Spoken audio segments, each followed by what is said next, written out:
Hi hello welcome to Sudhi's kitchen. இன்றைக்கி நம்ம பார்க்க போகிறது ஒரு சூப்பரான ரெசிபி தான். மாவு இல்லையே அப்படின்னு சொல்லிட்டு நிறைய பேர் கவலைப்பட்டிருப்பீங்க. இட்லி மாவு இல்லைன்னா அடுத்த நாள் பிரேக்ஃபாஸ்ட் என்ன பண்ணுறதுன்னு தெரியாது. ஸோ அதுக்கான ஒரு சிம்பிளான ரெசிபி தான். ஸோ இது அவலும் ரவையும் வச்சு ஒரு சிம்பிளான இன்ஸ்டன்ட் தோசை தான் பண்ண போகிறோம். இதுக்கு நான் அவல் 3/4 கப் எடுத்திருக்கேன். இதை கொஞ்சமாக அலம்பிட்டு ஒரு 10 நிமிஷம் நல்லா ஊற வச்சிடலாம். அதே மாதிரி தான் ரவை 1 கப் எடுத்துக்கணும். ஸோ அவல் 3/4 கப்புனா ரவை 1 கப்பு. ஸோ இந்த ரேஷியோவில் எடுத்துக்கணும். 1 கப் எடுத்துகிட்டு இதையும் கொஞ்சமாக தண்ணி ஊற்றி நல்லா ஊற வச்சிடலாம்.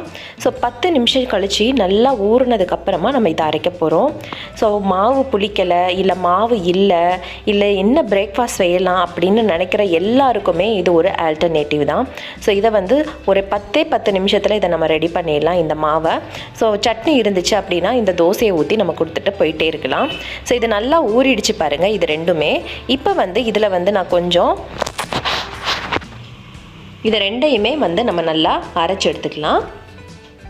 இது ரெண்டையும் ஃபஸ்ட்டு கொஞ்சம் நல்லா அரைச்சிக்கலாம். கொஞ்சம் தண்ணி விடாமல் அரைங்க, ஏன்னா ஏற்கனவே இது தண்ணியில் ஊறி இருக்குது. அதனால் இது ரெண்டையுமே ஃபஸ்ட்டு தண்ணி விடாமல் அரைச்சிட்டு இதுக்கப்புறம் நம்ம தயிர் சேர்க்க போகிறோம். ஸோ அதை ஊற்றி அரைக்கும் போது இன்னுமே நல்லா ஃபைன் பேஸ்ட்டாக ஆகிடும். ஸோ இதை நான் ஃபஸ்ட்டு தண்ணி விடாமல் அரைச்சி எடுத்துகிட்டு வந்துடுறேன். இது ரொம்ப புளிக்கணும் இல்லை ரொம்ப நேரம் வைக்கணும்னு அவசியமே கிடையாதுங்க. ஒரு 10 நிமிஷத்தில் நீங்கள் இதை கிரைண்ட் பண்ண உடனே நம்ம தோசையாக வார்த்து எடுத்துடலாம். ரொம்ப ரொம்ப சிம்பிளான ரெசிபி. இதில் நான் ஒரு 1/4 கப்பு தயிர் சேர்த்துருக்கேன் பாருங்கள். இந்த 1/4 கப்பு தயிரை மறுபடியும் நம்ம நல்லா கிரைண்ட் பண்ணும்போது ஃபைன் பேஸ்ட் ஆகிடும். கிரைண்ட் பண்ணி எடுத்துகிட்டு வந்தாச்சு. இதுக்கு தேவையான அளவு உப்பு, கொஞ்சமாக குக்கிங் சோடா போட்டுக்கோங்க. அப்போ தான் கொஞ்சம் நல்லா இருக்கும். இல்லை அப்படின்னா ரொம்ப விரைக்கிற மாதிரி இருக்கும். அவ்வளோதான்.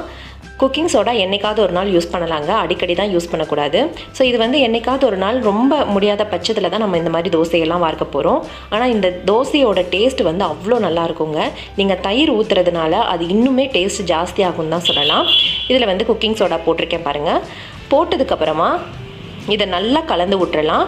இதை கலந்துட்டு ஒரு 10 நிமிஷம் அதே இடத்துல வச்சுருங்கங்க. நீங்கள் எதுவுமே பண்ண வேணாம். 10 நிமிஷம் கூட தேவை கிடையாது. ஒரு 5 மினிட்ஸ் இருந்தாலே போதும். அந்த இடத்த விட்டு அப்படியே எடுத்து வச்சுருங்க. இப்போ தோசை தவாவை ஹீட் பண்ணிவிட்டு நம்ம ஒரு கரண்டி மாவை எடுத்து ஊற்ற போகிறோம். ரொம்ப தின்னாக ஸ்ப்ரெட் பண்ணாதீங்க, ஏன்னா இது ரொம்ப ரொம்ப சாஃப்டாக இருக்கும் இந்த தோசை. அதனால் ரொம்ப தின்னாக ஸ்ப்ரெட் பண்ணிங்க அப்படின்னா எடுக்கிறதுக்கு ரொம்ப கஷ்டமாக இருக்கும். ஓரத்தில் எண்ணெய் ஊற்றிட்டு இதை நீங்கள் 2 விதமாகவும் சுடலாம். ஒன்று மூடி வச்சு ஆப்பம் மாதிரியும் சுடலாம். இல்லை அப்படின்னா நீங்கள் 2 பக்கமும் திருப்பி போட்டு சுடலாம். பாருங்கள், இந்த மூடி வைக்கும்போது இது செட் தோசை மாதிரி நிறைய அந்த ஹோல்ஸ் ஃபெர்மெண்ட் ஆன மாதிரி நல்ல ஹோல்ஸ் க்ரியேட் ஆகுது. அவ்வளோதான். ரொம்ப கிறிஸ்பியாக, ஒரு சைடு ரொம்ப கிறிஸ்பியாக, இன்னொரு சைடு ரொம்ப சாஃப்டாக. இது ஆப்பம் மாதிரி கூட சுட்டு எடுத்துக்கலாம்.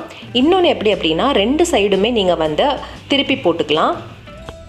இப்போ இதை 2 சைடுமே திருப்பி போட்டு காட்டுறேன். அதுவும் நல்லாயிருக்கும். அதுவுமே தோசை கணக்கில் ரொம்பவுமே நல்லாயிருக்கும் சாப்பிட்றதுக்கு. இதில் மெயின் என்ன அப்படின்னா அந்த அவலும் தயிரும் சேரும்போது அதனுடைய வாசனையும் அதனுடைய டேஸ்ட்டும் இன்னும் ரொம்ப ரொம்ப நல்லா இருக்குங்க. இந்த மாதிரி நீங்கள் தோசையாகவும் சுட்டுக்கலாம், இல்லை ஆப்பமாகவும் சுட்டுக்கலாம். இதுக்கு காரமாக ஏதாவது ஒரு சட்னி, தக்காளி சட்னியோ இல்லை உளுத்தம்பருப்பு சட்னியோ இல்லை அப்படின்னா இந்த பூண்டு சட்னியோ இந்த மாதிரி சட்னி வச்சு சாப்பிடும்போது ரொம்ப நல்லாயிருக்கும். ஸோ உங்களுக்கும் இந்த ரெசிபி பிடிச்சிருக்குன்னு நம்புகிறேன். பிடிச்சிருந்தா என்னோட சேனலை சப்ஸ்கிரைப் பண்ணுங்கள், லைக் பண்ணுங்கள், ஷேர் பண்ணுங்கள். இன்னொரு சூப்பரான வீடியோவில் சந்திக்கலாம். until then, bye from Sudhi's Kitchen.